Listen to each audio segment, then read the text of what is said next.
नमस्कार मित्रों। मुंशी प्रेमचंद्र की कथा कायाकल्प के पिछले भाग में आपने सुना। मुंशी यशोदानंद वर की तलाश में चक्रधर को देखने आते हैं, परंतु चक्रधर विवाह नहीं करना चाहता है क्योंकि वह सेवा कार्य करना चाहता है। मुंशी यशोदानंद उन्हें समझाते हैं और लड़की का फोटो दिखाते हैं।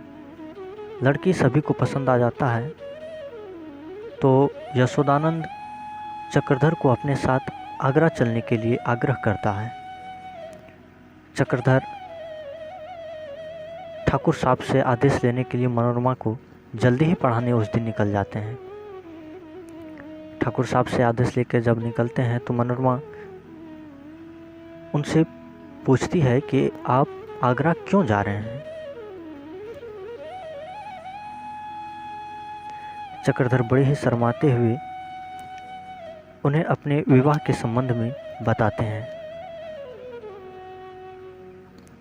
तथा मनोरमा जबरदस्ती उसके हाथ में पैसे थमा देती है। जब चक्रधर चले जाते हैं तो मनोरमा को रुलाई आती है। उन्हें ऐसा लगता है कि चक्रधर किसी दूर देश जा रहे हैं। आइए अब सुनते हैं कायाकल्प का यह भाग। संध्या समय जब रेलगाड़ी बनारस से चली तो यशोदानंद ने चक्रधर से पूछा, क्यों भैया, तुम्हारे राय में झूठ बोलना किसी भी दशा में अक्षम्य है या नहीं? चक्रधर ने विस्मित होकर कहा, मैं तो समझता हूँ नहीं। यशोदानंद, किसी भी दशा में नहीं? चक्रधर, मैं तो यही कहूँगा कि किसी भी दशा में नहीं।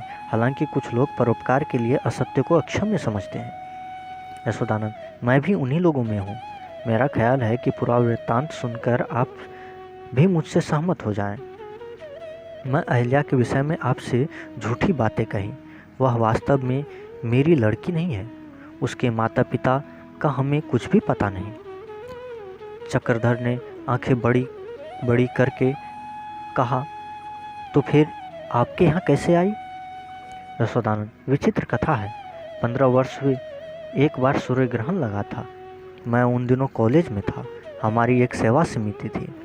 हम लोग उसी स्नान के अवसर पर यात्रियों की सेवा करने के लिए प्रयाग आए थे। तुम तो उस वक्त बहुत छोटे से रहे होगे। इतना बड़ा मेला फिर नहीं लगा। वहीं हमें यह लड़की एक नाली में पड़ी रोती मिली। न जाने उसके माँ बाप नदी में डूब गए या भीड़ में कुछ ले गए। बहुत खोज की पर उनका पता न लगा। विवश होकर उससे साथ लेते गए। 4-5 वर्ष तक तो उसे अनाथालय में रखा, लेकिन जब कार्यकर्ताओं में फूट के कारण अनाथालय बंद हो गया तो अपने ही घर में उनका पालन पोषण करने लगा। जन्म से न हो परंतु संस्कारों से वह हमारी लड़की है। उसके कुलीन होने में कोई संदेह नहीं। उसका शील, स्वभाव और चातुर्य देखकर अच्छे अच्छे घरों की स्त्रियां चकित हो जाती हैं। मैं इधर 1 साल से उसके लिए योग्य वर की तलाश में था। ऐसा आदमी चाहता था जो स्थिति को जानकर उसे सहर्ष स्वीकार करे और पाकर अपने को धन्य समझे। पात्रों में आपके लेख देखकर और आपके सेवा कार्य की प्रशंसा सुनकर मेरी धारणा हो गई कि आप ही उसके लिए सबसे योग्य हैं। यह निश्चय करके आपके यहाँ आया। मैं आपसे सारा वृत्तांत कह दिया। अब आपको अख्तियार है, उसे आप अपनाएं या त्यागें। हाँ, इतना कह सकता हूँ कि ऐसा रत्न आप फिर न पाएंगे। मैं यह जानता हूँ कि आपके पिताजी को यह बात असह्य होगी, पर यह भी जानता हूँ कि विराटमाएँ सत्कार्य में विरोध की परवाह नहीं करती और अंत में उस पर विजय पाती है। चक्रधर गहरे विचार में पड़ गए। एक तरफ अहिल्या का अनुपम सौंदर्य और उज्जवल चरित्र था, दूसरी ओर माता पिता का विरोध और लोक निंदा का भय। मन में तर्क संग्राम होने लगा। यशोदानंद ने उन्हें असमंजस में पड़े देखकर कहा, आप चिंतित दिखाई पड़ते हैं और चिंता की बात भी है, लेकिन जब आप जैसे सुशिक्षित और उदार पुरुष विरोध और भय के कारण कर्तव्य और न्याय से मुंह मोड़े तो फिर हमारा उद्धार हो चुका। मैं आपसे सच कहता हूँ, यदि मेरे 2 पुत्र में से एक भी कुंवारा होता और अहिल्या उसे स्वीकार करती तो मैं बड़े हर्ष से उसका विवाह उससे कर देता। आपके सामाजिक विचारों की स्वतंत्रता का परिचय पाकर ही मैंने आपके ऊपर इस बालिका के उद्धार का भार रखा, और यदि आपने कर्तव्य को न समझा तो मैं यही कह सकता हूँ कि उस अबला की दशा क्या होगी। चक्रधर रूप लावण्य की ओर से तो आंखें बंद कर सकते थे, लेकिन उद्धार के भाव को दबाना उसके लिए असंभव था। वह स्वतंत्रता के उपासक थे और निर्भीकता स्वतंत्रता की पहली सीढ़ी है। उसके मन में कहा, क्या यह काम ऐसा है कि समाज हंसे? समाज को इसकी प्रशंसा करनी चाहिए। अगर ऐसे काम के लिए कोई मेरा तिरस्कार करे तो मैं तीन बराबर भी उसकी परवाह न करूँगा, चाहे वे मेरे माता पिता ही क्यों ना हों। दृढ़ भाव से बोले, मेरी ओर से आप जरा भी शंका न करें। मैं इतना भीरू नहीं हूँ कि ऐसे कामों में समाज निंदा से डरूं। माता पिता को प्रसन्न रखना मेरा धर्म है, लेकिन कर्तव्य और न्याय की हत्या करके नहीं। कर्तव्य के सामने माता पिता की इच्छा का मूल्य नहीं। यशोदानंद ने चक्रधर को गले लगाते हुए कहा, भैया तुमसे यही आशा थी। यह कहकर यशोदानंद ने अपना सितार उठा लिया और बजाने लगे। चक्रधर को कभी सितार की ध्वनि इतनी मधुर न लगी थी और न चांदनी ही इतनी सुहृदय और विहंस थी। दाएं बाएं चांदनी छिटकी हुई थी और उसकी मंद छटा में अहिल्या रेलगाड़ी के साथ अनगिनत रूप धारण के दौड़ती चली जाती थी। कभी वह उछलकर आकाश में जा पहुंचती, कभी नदियों की चंद्र चंचल तरंगों में। यशोदानंद को न कभी इतना उल्लास हुआ था, न चक्रधर को कभी इतना गर्व। दोनों आनंद कल्पना में डूबे हुए थे। गाड़ी आगरे पहुंची तो दिन निकल आया था।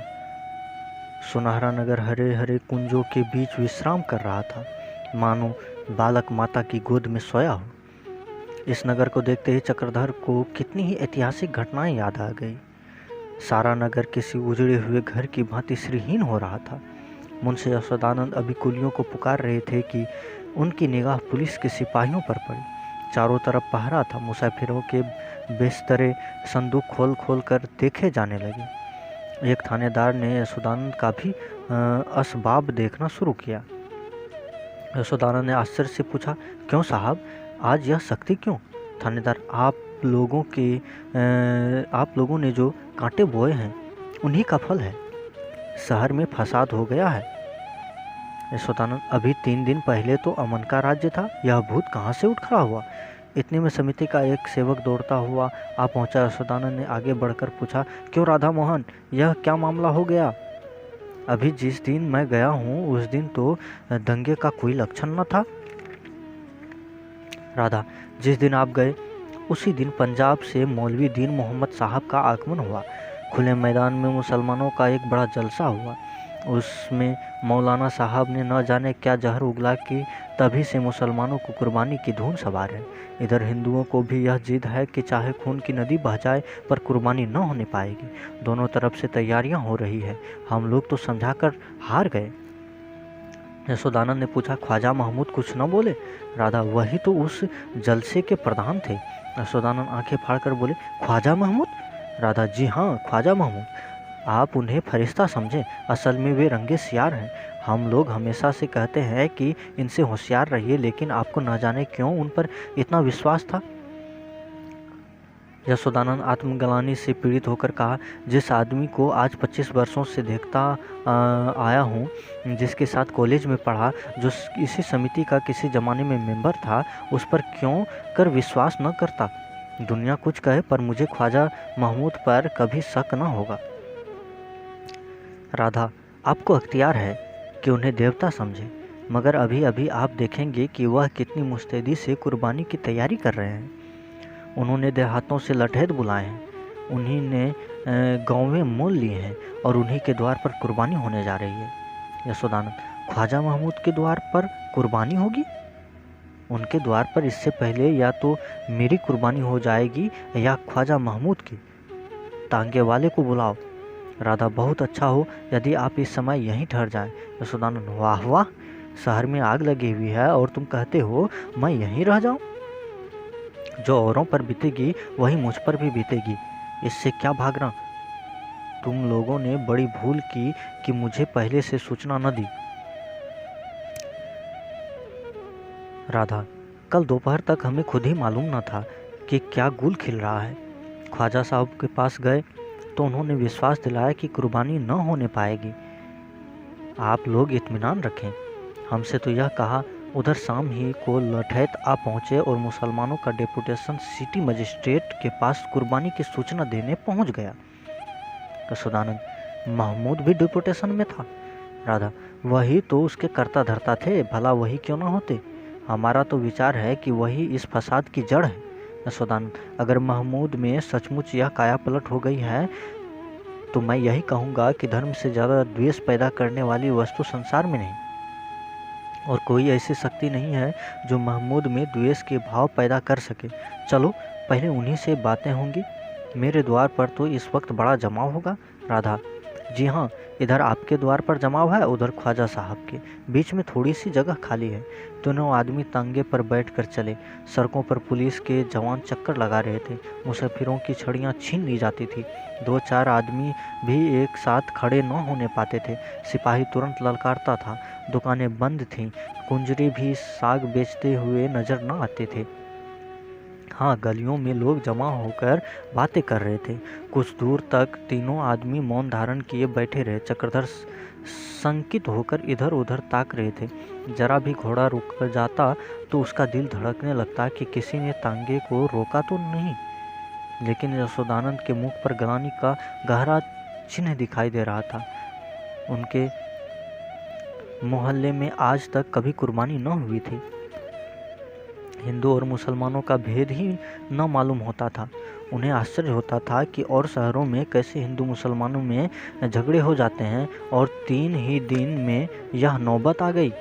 सहसा उन्होंने उत्तेजित होकर कहा, राधा मोहन, देखो, मैं तो यहीं उतर जाता हूँ, जरा महमूद से मिल लूँगा। तुम इन बाबू को लेकर घर जाओ। आप मेरे एक मित्र के लड़के हैं, यहाँ सैर करने आए हैं। बैठक में आपकी चारपाई लगवा देना। और देखो, अगर दैव संयोग से मैं लौटकर ना आ सकूं तो घबराने की कोई बात नहीं। जब लोग खून खच्चर पर करने पर तुले हुए हैं तो सब कुछ संभव है, और मैं उन आदमियों में नहीं हूँ कि गौ की हत्या होते देखूं और शांत खड़ा रहूं। अगर मैं लौटकर न आ सकूं तो तुम घर में कहला देना कि अहल्या का पानी ग्रहण आप ही के साथ कर दिया जाए। यह कहकर उन्होंने कोचवान से तांगा रोकने को कहा। चक्रधर, मैं भी आपके साथ ही रहना चाहता हूँ। यशोदानंद, नहीं भैया, तुम मेरे मेहमान हो, तुम्हें मेरे साथ रहने की जरूरत नहीं। तुम चलो, मैं अभी आता हूँ। चक्रधर, क्या आप समझते हैं कि गौ रक्षा आप ही का धर्म है, मेरा धर्म नहीं? यशोदानंद, नहीं, यह बात नहीं है बेटा, तुम मेरे मेहमान हो, मैं तुम्हारी रक्षा करना अपना धर्म समझता हूँ। इस वक्त तांगा धीरे धीरे ख्वाजा महमूद के मकान के सामने आ पहुंचा था। हजारों आदमियों का जमाव था। यद्यपि किसी के हाथ में लाठी या डंडे न थे, पर उनके मुख जिहाद के जोश से तमतमाए हुए थे। यशोदानंद को देखते ही कई आदमी उसकी तरफ लपके, लेकिन जब उन्होंने जोर से कहा, मैं तुमसे लड़ने नहीं आया हूँ, कहाँ है ख्वाजा महमूद, मुमकिन हो तो जरा उन्हें बुला लो, तो लोग हट गए। जरा देर में एक लंबा सा आदमी गाढ़े की अचकन पहने आकर खड़ा हो गया। भरा हुआ बदन था, लंबी दाढ़ी जिसके कुछ बाल खिचड़ी हो गए थे, और गोरा रंग, मुख से शिष्टता झलक रही थी। यही ख्वाजा महमूद थे। यशोदानंद ने तोड़ियाँ बदल कर कहा, क्यों ख्वाजा साहब, आपको याद है इस मोहल्ले में कभी कुर्बानी हुई है? महमूद, जी नहीं, जहाँ तक मेरा ख्याल है यहाँ कभी कुर्बानी नहीं हुई। यशोदानंद, तो फिर आज आप यहाँ कुर्बानी करने की नई रस्म क्यों निकाल रहे हैं? लिहाज करते थे, अपने माने हुए हक भूल गए थे। लेकिन जब आप लोग अपने हकों के सामने हमारे जज्बातों की परवाह नहीं करते, तो कोई वजह नहीं कि हम अपने हकों के सामने आपके जज्बात की परवाह करें। मुसलमानों की शुद्धि करने का आपको पूरा हक हासिल है, लेकिन कम से कम 500 वर्षों में आपके यहाँ शुद्धि की कोई मिसाल नहीं मिलती। आप लोगों ने एक मुर्दा हक को जिंदा किया है, इसलिए न कि मुसलमानों की ताकत और असर कम हो जाए। जब आप हमें जोर करने के लिए नए नए हथियार निकाल रहे हैं, तो हमारे लिए इसके सिवा और क्या चारा है कि अपने हथियार को धूनी ताकत से चलाएं? यशोदानंद, इसके यह मानी है कि कल आप हमारे द्वारों पर, हमारे मंदिरों के सामने कुर्बानी करें और हम चुपचाप देखा करें। आप यहाँ हरगिज कुर्बानी नहीं कर सकते, और करेंगे तो इसकी जिम्मेवारी आपके सिर पर होगी। यह कहकर यशोदानंद फिर तांगे पर बैठ गए। 10-5 आदमियों ने तांगे को रोकना चाहा, पर कोचवान ने घोड़ा तेज कर दिया। दम के दम तांगा उड़ता हुआ यशोदानंद के द्वार पर पहुंच गया, जहां हजारों आदमी खड़े थे। उन्हें देखते ही चारों तरफ हलचल मच गई। लोगों ने चारों तरफ से आकर उन्हें घेर लिया। अभी तक फौज का अफसर न था। फौज दुविधा में पड़ी हुई थी, समझ में न आता था कि क्या करें। सेनापति का आते ही सिपाहियों में जान सी पड़ गई, जैसे सूखे धान में पानी पड़ जाए। यशोदानंद तांगे से उतर पड़े और ललकार कर बोले, क्यों भाइयों, क्या विचार है? यह कुर्बानी होगी? आप जानते हैं इस मोहल्ले में आज तक कभी कुर्बानी नहीं हुई। अगर आज हम यहाँ कुर्बानी करने देंगे तो कौन कह सकता है कि हमारे मंदिर के सामने गौहत्या न होगी। कई आवाजें एक साथ आई, हम मर मिटेंगे पर यहाँ कुर्बानी न होने देंगे। यशोदानंद, खूब सोच लो क्या करने जा रहे हो। वह लोग सब तरह से लैस हैं। ऐसा न हो कि तुम लाठियों से पहले ही वार में वहाँ से भाग खड़े हो। कई आवाजें एक साथ आई, भाइयों सुन लो, अगर कोई पीछे कदम हटाएगा तो उसे गौहत्या का पाप लगेगा। एक सिख जवान, अजी देखिए छक्के छुड़ा देंगे। एक पंजाबी हिंदू, एक एक की गर्दन तोड़ कर रख दूंगा। आदमियों को यूं उत्तेजित करके यशोदानंद आगे बढ़े और जनता महावीर और श्री रामचंद्र की जय ध्वनि से वायुमंडल को कंपायमान करती हुई उसके पीछे चली। उधर मुसलमानों ने भी डंडे संभाले। करीब था कि दोनों दलों में मुठभेड़ हो जाए कि एकाएक चक्रधर आगे बढ़कर यशोदानंद के सामने खड़े हो गए और विनीत किंतु दृढ़ भाव से बोले, आप अगर उधर जाते हैं तो मेरी छाती पर पांव रखकर जाइए, मेरे देखते यह अनर्थ न होने पाएगा। यशोदानंद ने चिढ़कर कहा, हट जाओ, अगर एक क्षण की भी देरी हुई तो फिर पछताने के सिवा और कुछ हाथ न आएगा। चक्रधर, आप लोग वहां जाकर करेंगे क्या? यशोदानंद, हम इन जालिमों से गौ को छीन लेंगे। चक्रधर, अहिंसा का नियम गौओं ही के लिए नहीं, मनुष्यों के लिए भी है। यशोदानंद, कैसी बातें करते हो जी? क्या यहाँ खड़े होकर अपनी आंखों से गौओं की हत्या होते देखें? चक्रधर, अगर आप एक बार दिल थाम कर देख लेंगे तो यकीनन है कि फिर आपको कभी यह दृश्य न देखना पड़े। यशोदानंद, हम इतने उदार नहीं हैं। चक्रधर, ऐसे अवसर पर भी? यशोदानंद, हम महान से महान उद्देश्य के लिए भी यह मूल्य नहीं दे सकते, इन दामों स्वर्ग भी महंगा है। चक्रधर, मित्रों जरा विचार से काम लो। कई आवाजें, विचार से काम लेना कायरों का काम है। एक सिख जवान, जब डंडे से काम लेने का मौका आए तो विचार को बंद करके रख देना चाहिए। चक्रधर, तो फिर जाइए, लेकिन उन गौ को बचाने के लिए आपको अपने एक भाई का खून करना पड़ेगा।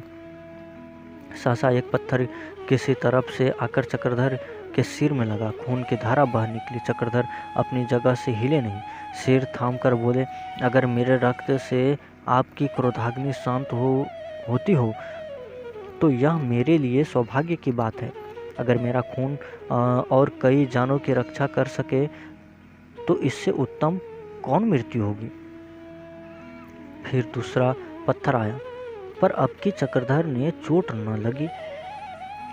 पत्थर कानों के पास से निकल गया। यशोदानंद गरज कर बोले, यह कौन पत्थर फेंक रहा है? सामने क्यों नहीं आता? क्या वह समझता है कि उसी ने गौरक्षा का ठेका ले लिया है? अगर वह बड़ा वीर है तो क्यों नहीं चंद कदम आगे आकर अपनी वीरता दिखाता? पीछे खड़ा पत्थर क्यों फेंकता है? एक आवाज, धर्मद्रोहियों को मारना अधर्म नहीं है। यशोदानंद, जिसे तुम धर्मद्रोही समझते हो वह तुमसे कहीं सच्चा हिंदू है। एक आवाज, सच्चे हिंदू वही होते हैं जो मौके पर बगली झांकने लगे और शहर छोड़कर 2-4 दिन के लिए खिसक जाए। कई आदमी, यह कौन मंत्री पर आक्षेप कर रहा है?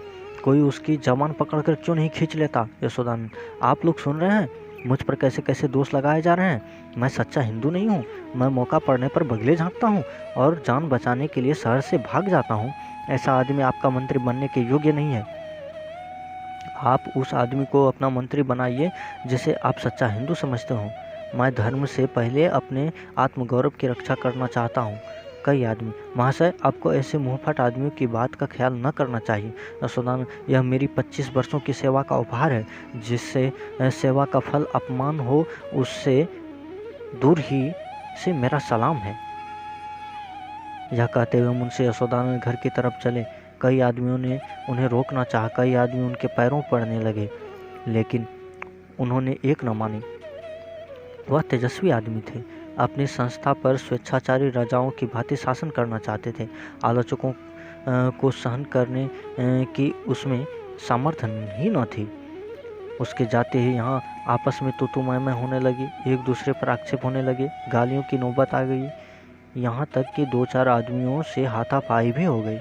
चक्रधर ने जब देखा कि इधर से अब कोई शंका नहीं है तो वह लपक कर मुसलमानों के सामने आ पहुँचे और उच्च स्वर में बोले, हजरात, मैं कुछ अर्ज करने की इजाज़त चाहता हूँ। एक आदमी, सुनो सुनो, यही तो अभी हिंदुओं के सामने खड़ा था। दूसरा आदमी, दुश्मनों के कदम उखड़ गए, सब भागे जा रहे हैं। तीसरा आदमी, इसी ने शायद उन्हें समझा बुझाकर हटा दिया है, देखो क्या कहता है। चक्रधर, अगर इस गाय की कुर्बानी करना अपना मजहबी फ़र्ज समझते हों तो शौक़ से कीजिए, मैं आपके मजहबी मामले में दखल नहीं दे रहा हूँ, लेकिन क्या यह लाजमी है कि इसी जगह कुर्बानी की जाए। एक आदमी, हमारी खुशी है, जहाँ चाहें कुर्बानी करेंगे, तुमसे मतलब। चक्रधर, बेशक मुझे बोलने का हक नहीं है, लेकिन इस्लाम की जो इज्जत मेरे दिल में है वह मुझे बोलने के लिए मजबूर कर रही है। इस्लाम ने कभी दूसरे मजहब वालों की दिलजारी नहीं की है, उससे हमेशा दूसरों के जज्बात का एहतराम किया है। बगदाद और रूस, स्पेन और मिस्र की तारीखें उस मजहबी आज़ादी की शाहिद हैं जो इस्लाम ने उन्हें अदा की थी। अगर आप हिंदू जज्बात का लिहाज करके किसी दूसरे जगह कुर्बानी करें तो यकीनन इस्लाम के वक़ार में फ़र्क ना आएगा। एक मौलवी ने जोर देकर कहा, ऐसी मीठी मीठी बातें हमने बहुत सुनी है, कुर्बानी यहाँ होगी। जब दूसरे हमारे ऊपर जब्र करते हैं तो हम उनके जज्बात का क्यों लिहाज करें। ख्वाजा महमूद बड़े गौर से चक्रधर की बातें सुन रहे थे। मौलवी साहब के उदारता पर चिढ़कर बोले, क्या शरीयत का हुक्म है कुर्बानी यहीं हो, किसी दूसरी जगह नहीं की जा सकती। मौलवी साहब ने ख्वाजा महमूद की तरफ अविश्वास की दृष्टि से देखकर कहा, मजहब के मामले में उलमा के सिवा और किसी को दखल देने का मजाज नहीं है। ख्वाजा, बुरा ना मानिएगा मौलवी साहब, अगर 10 सिपाही यहाँ आकर खड़े हो जाए तो बगले झांकने लगिएगा। मौलवी, किसकी मजाल है कि हमारे दीनों उमूर में मजाहमत करे। ख्वाजा, आपको तो अपने हलवे मांडे से काम है, जिम्मेदारी तो हमारे ऊपर आएगी, दुकानें तो हमारी लूटेंगी, आपके पास फटे बोरिए और बांधने के सिवा और क्या है। जब वे लोग मसहलत देखकर किनारा कर गए तो हमें भी अपने जिद से बाज आना चाहिए। क्या आप समझते हैं कि वे लोग आपसे डरकर भागे। हमारे दुगुने आदमी अगर चढ़ आते तो संभालना मुश्किल हो जाता।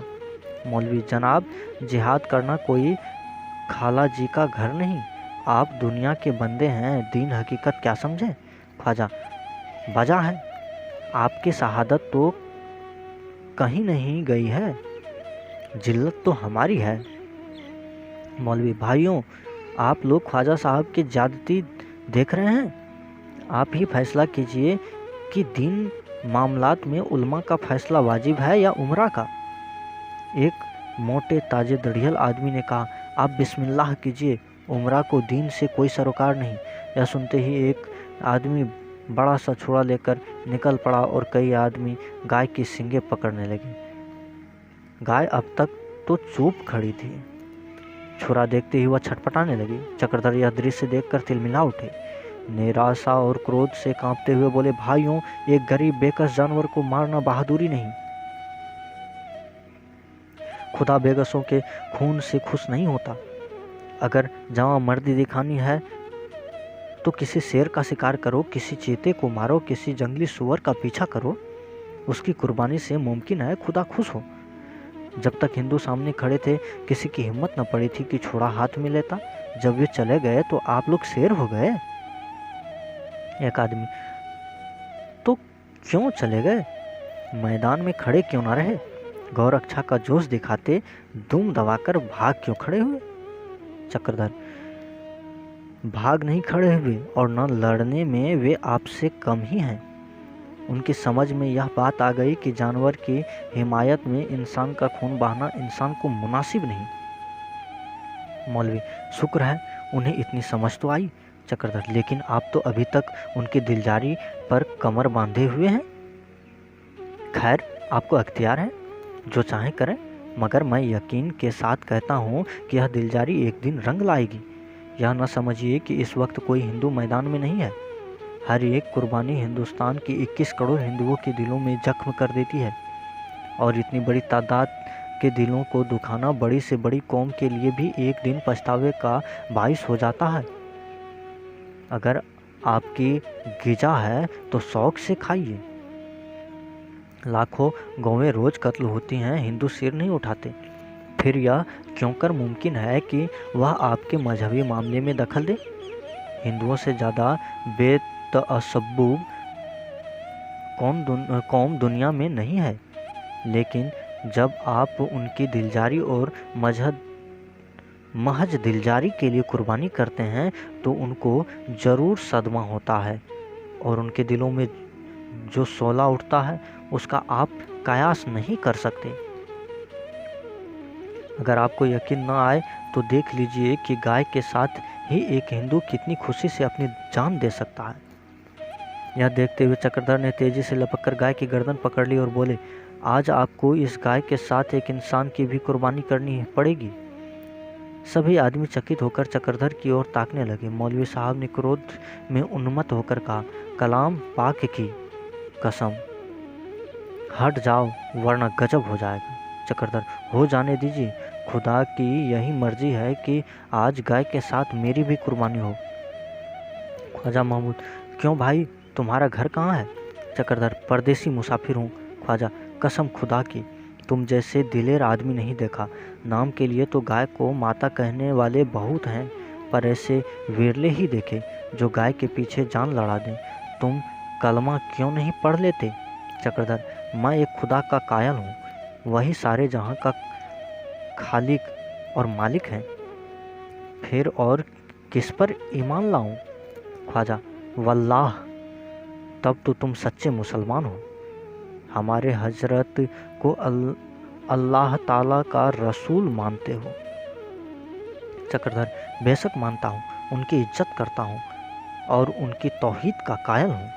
ख्वाजा, हमारे साथ खाने पीने से परहेज तो नहीं करते?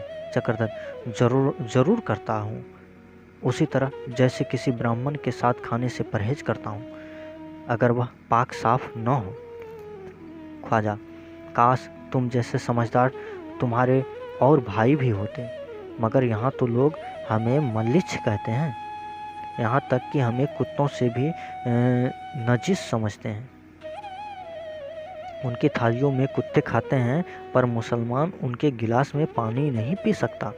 वल्लाह, आपसे मिलकर दिल खुश हो गया। अब कुछ उम्मीद हो रही है कि शायद दोनों कौमों में इत्तेफाक हो जाए। अब आप जाइए, मैं आपको यकीन दिलाता हूँ कुर्बानी न होगी। चक्रधर, और साहबों से तो पूछिए। कई आवाज़ें, होती तो ज़रूर, लेकिन अब न होगी। आप वाकई दिलेर आदमी हैं। ख्वाजा, यहाँ आप कहाँ ठहरे हुए हैं? मैं आपसे मिलूँगा। चक्रधर, आप क्यों तकलीफ़ उठाएंगे, मैं खुद हाजिर होऊंगा। ख्वाजा महमूद ने चक्रधर को गले लगाकर रुखसत किया। इधर उसी वक्त गाय की पगहिया खोल दी गई। वह जान लेकर भागी और लोग भी इस नौजवान की हिम्मत और जांबामर्दी की तारीफ करते हुए चले। चक्रधर को आते देखकर यशोदानंद अपने कमरे से निकल आए और उन्हें छाती से लगाते हुए बोले, भैया, आज तुम्हारा धैर्य और साहस देखकर मैं दंग रह गया। तुम्हें देखकर मुझे अपने ऊपर लज्जा आ रही है। तुमने आज हमारी लाज रख ली। अगर यहाँ कुर्बानी हो जाती तो हम मुंह दिखाने लायक भी न रहते। एक बूढ़ा, आज तुमने वह काम कर दिखाया जो सैकड़ों आदमियों के रक्तपात से भी न होता। चक्रधर, मैंने कुछ भी नहीं किया। यह उन लोगों की शराफत थी कि उन्होंने अनुनय विनय सुन ली। यशोदानंद, अरे भाई, रोने का भी ढंग होता है। अनुनय विनय हमने भी सैकड़ों ही बार किए, लेकिन हर दफे गुत्थी और उलझती ही गई। आइए, आपके घाव की मरहम पट्टी तो हो जाए। चक्रधर को कमरे में बैठाकर यशोदानंद ने घर में जाकर अपनी स्त्री वागीश्वरी से कहा, आज मेरे एक दोस्त की दावत करनी होगी। भोजन खूब दिल लगाकर बनाना। अहिल्या, आज तुम्हारी पाक परीक्षा होगी। अहिल्या, वह कौन आदमी था दादा जिसने मुसलमानों के हाथों से गाय की रक्षा की? यशोदानंद, वही तो मेरे दोस्त हैं जिनकी दावत करने को कह रहा हूँ। बेचारे रास्ते में मिल गए, यहाँ सैर करने आए हैं, मंसूरी जाएंगे। अहिल्या वागीश्वरी से, अम्मा जरा उन्हें अंदर बुला लेना, दर्शन करेंगे। दादा, मैं कोठे पर बैठी सब तमाशा देख रही थी। जब हिंदुओं ने उन पर पत्थर फेंकना शुरू किया तो ऐसा क्रोध आता था कि वहीं से फटकारूं। बेचारे के सिर से खून निकलने लगा, लेकिन यह जरा भी न बोले। जब वह मुसलमानों के सामने जाकर खड़े हुए तब तो मेरा कलेजा धड़कने लगा कि कहीं सबके सब उन पर टूट न पड़े। बड़े ही साहसी आदमी मालूम होते हैं। सिर में चोट आई है क्या? यशोदानंद, हाँ, खून जम गया है, लेकिन उन्हें उसकी कुछ परवाह नहीं। डॉक्टर को बुला रहा हूँ। वागेश्वरी, खा पी चुके तो जरा देर के लिए यहीं भेज देना, मेरे लड़कों की जोड़ी तो है। यशोदानंद, अच्छी बात है, जरा सफाई कर लेना। पड़ोस में एक डॉक्टर रहते थे। यशोदानंद ने उन्हें बुलाकर घाव पर पट्टी बंधवा दी। फिर देर तक बातें होती रही। धीरे धीरे सारा मोहल्ला जमा हो गया। कई श्रद्धालु जनों ने तो चक्रधर के चरण छुए। आखिर भोजन का समय आ गया। जब लोग खाने बैठे तो यशोदानंद ने कहा, भाई, बाबूजी से जो कुछ कहना हो कह लो, फिर मुझसे शिकायत न करना कि तुम उन्हें नहीं लाए। बाबूजी, इस घर की तथा मोहल्ले की कई स्त्रियों की इच्छा है कि आपके दर्शन करें। आपको कोई आपत्ति तो नहीं है? वागीश्वरी, हाँ बेटा, जरा देर के लिए चले आना, नहीं तो घर जाके कहोगे कि मैंने जिन लोगों के लिए जान लड़ा दी उन्होंने बात भी न पूछी। चक्रधर ने शर्माते हुए कहा, आप लोगों ने मेरी जो खातिर की है वह कभी नहीं भूल सकता। उसके लिए मैं सदैव आपका एहसानमंद रहूँगा। जो ही लोग चौके से उठे, अहिल्या ने कमरे की सफाई करनी शुरू की। दीवार की तस्वीरें साफ की, फर्श फिर से झाड़ कर बिछाया। एक छोटी सी मेज पर फूलों का गिलास रख दिया। एक कोने में अगरबत्ती जलाकर रख दी। पान बनाकर तस्तरी में रखे। इन कामों से फुर्सत पाकर उसने एकांत में बैठकर फूल की माला गूंथनी शुरू की। मन में सोचती थी कि न जाने कौन है, स्वभाव कितना सरल है, लाजाने में तो औरतों से भी बढ़े हुए हैं। खाना खा चुके पर सिर न उठाया। देखने में ब्राह्मण मालूम होते हैं, चेहरा देखकर तो कोई नहीं कह सकता कि वह इतने साहसी होंगे। सहसा वागीश्वरी ने आकर कहा, बेटी, दोनों आदमी आ रहे हैं, साड़ी तो बदल लो। अहिल्या ऊँ करके रह गई। हाँ, उसकी छाती में धड़कन होने लगी। एक क्षण में यशोदानंद जी चक्रधर को लिए हुए कमरे में आए। वागेश्वरी और अहिल्या दोनों खड़ी हो गई। यशोदानंद ने चक्रधर को कालीन पर बिठा दिया और खुद बाहर चले गए। वागेश्वरी पंखा झेलने लगी, लेकिन अहिल्या मूर्ति की भांति खड़ी रही। चक्रधर ने उड़ती हुई निगाहों से अहिल्या को देखा। ऐसा मालूम हुआ मानो कोमल स्निग्ध एवं सुगंधमय प्रकाश की लहर से आंखें में समा गई। वागेश्वरी ने मिठाई की तस्तरी सामने रखते हुए कहा, कुछ जलपान कर लो भैया, तुमने कुछ खाना भी तो नहीं खाया। तुम जैसे वीरों को सेवा शेर से कम न खाना चाहिए। धन्य है वह माता जिसने ऐसे बालक को जन्म दिया। अहिल्या, जरा गिलास में पानी तो ला। भैया, जब तुम मुसलमानों के सामने अकेले खड़े थे तो यह ईश्वर से तुम्हारी कुशल मना रही थी। जानी कितनी मनौतियाँ कर डाली। कहाँ है वह माला जो तूने गूंथी थी, अब पहनाती क्यों नहीं? अहिल्या ने लजाते हुए कांपते हाथों से माला चक्रधर के गले में डाल दी और आहिस्ता से बोली, क्या सिर में ज़्यादा चोट आई? चक्रधर, नहीं तो बाबूजी ने खामखा पट्टी बंधवा दी। वागेश्वरी, जब तुम्हें चोट लगी तब इसे इतना क्रोध आया था कि उस आदमी को पा जाती तो मुंह नोच लेती। क्या करते हो बेटा? चक्रधर, अभी तो कुछ नहीं करता, पड़े पड़े खाया करता हूँ, मगर जल्द ही कुछ न कुछ करना ही पड़ेगा। धन से तो मुझे बहुत प्रेम नहीं है, और मिल भी जाए तो मुझे उसको भोगने के लिए दूसरों की मदद लेनी पड़े। हाँ, इतना अवश्य चाहता हूँ कि किसी का आश्रित होकर न रहना पड़े। वागीश्वरी, कोई सरकारी नौकरी नहीं मिलती क्या? चक्रधर, नौकरी करने की तो इच्छा ही नहीं है। मैंने पक्का निश्चय कर लिया है कि नौकरी न करूँगा। न मुझे खाने का शौक है, न पहनने का, न ठाट बाट का। मेरा निर्वाह बहुत थोड़े में ही हो सकता है। वागीश्वरी, और जब विवाह हो जाएगा तब क्या करोगे? चक्रधर, उस वक्त सिर पर जो आएगी देखी जाएगी, अभी से क्यों उसकी चिंता करो। वागीश्वरी, जलपान तो कर लो या मिठाई भी नहीं खाते? चक्रधर मिठाइयाँ खाने लगे। इतने में महरी ने आकर कहा, बड़ी बाबूजी, मेरे लाल को रात से खांसी आ रही है, तिल भर नहीं रुकती, दवाई दे दो। वागीश्वरी दवा लेने चली गई। अहिल्या अकेले रह गई तो चक्रधर ने उसकी ओर देखकर कहा, आपको मेरे कारण बड़ा कष्ट हुआ। मैं तो इस उपहार के योग्य न था। अहिल्या, यह उपहार नहीं, भक्त की भेंट है। चक्रधर, मेरा परम सौभाग्य है कि बैठे बिठाए इस पद को पहुंच गया।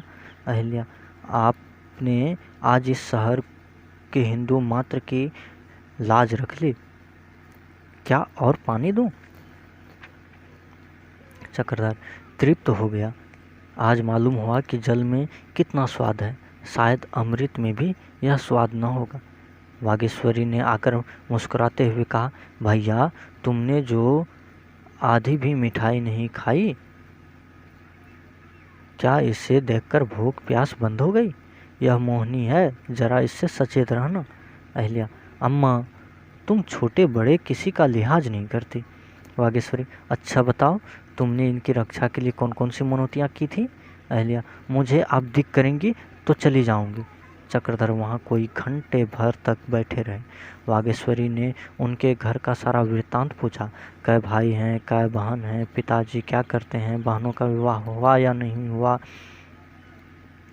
चक्रधर को उनके व्यवहार में इतना मातृ स्नेह भरा मालूम होता था, मानो उसने उसका परिचय है। 4 बजते बजते ख्वाजा महमूद के आने की खबर पाकर चक्रधर बाहर चले आए। और भी कितने ही आदमी मिलने आए थे। शाम तक उन लोगों से बातें होती रहीं। निश्चय हुआ कि पंचायत बनाई जाए और आपस के झगड़े उसी के द्वारा तय हुआ करें। चक्रधर उन लोगों ने उस पंचायत का एक मेंबर बनाया। रात को जब अहिल्या और वागीश्वरी छत पर लेटी तो वागीश्वरी ने पूछा, अहिल्या, सो गई क्या? अहिल्या, नहीं अम्मा, जाग रही हूँ। वागीश्वरी, हाँ, आज तुझे क्यों नींद आएगी? इनसे ब्याह करेगी? अहिल्या, अम्मा, मुझे गालियाँ दोगी तो मैं नीचे जाकर लेटूंगी, चाहे मच्छर भले ही नोच खाएं। वागीश्वरी, अरे, तो मैं कौन सी गाली दे रही हूँ? क्या ब्याह न करोगी? ऐसा अच्छा वर तुझे और कहाँ मिलेगा? अहिल्या, तुम ना मानोगी, लो मैं जाती हूँ। वागीश्वरी, मैं दिल लगी नहीं कर रही हूँ, सचमुच पूछती हूँ। तुम्हारी इच्छा हो तो बातचीत की जाए, अपनी ही बिरादरी के हैं, कौन जाने राजी हो जाए। अहिल्या, सब बातें जानकर भी? वागीश्वरी, तुम्हारे बाबूजी ने सारी कथा पहले ही सुना दी है। अहिल्या, जो कहीं न माने। वागीश्वरी, टालो मत, दिल की बात साफ साफ कह दो। अहिल्या, तुम मेरे दिल का हाल मुझसे अधिक जानती हो, फिर मुझसे क्यों पूछती हो? वागीश्वरी, वह धनी नहीं है, याद रखो। अहिल्या, मैं धन की लौंडी कभी नहीं रही। वागीश्वरी, तो अब तुम्हें संशय में क्यों रखूं? तुम्हारे बाबूजी तुमसे मिलाने ही के लिए इन्हें काशी से लाए हैं। इनके पास और कुछ हो या न हो, हृदय अवश्य है, और ऐसा हृदय जो बहुत कम लोगों के हिस्से में आता है। ऐसा स्वामी पाकर तुम्हारा जीवन सफल हो जाएगा। अहिल्या ने डबडबाई हुई आंखों से वागीश्वरी को देखा, पर मुंह से कुछ न बोली। कृतज्ञता शब्दों में आकर शिष्टता का रूप धारण कर लेती है। उसका मौलिक रूप वही है जो आंखों से बाहर निकलते हुए कांपता और लजाता है। धन्यवाद मित्रों। कायाकल्प के अगले भाग को सुनने के लिए हमारे चैनल को सब्सक्राइब करें। यह वीडियो अगर आपको अच्छी लगी हो तो इसे लाइक करें ज़्यादा से ज़्यादा संख्या में इसे शेयर करें। सुझाव के लिए आपका स्वागत है, आप कमेंट अवश्य करें। धन्यवाद।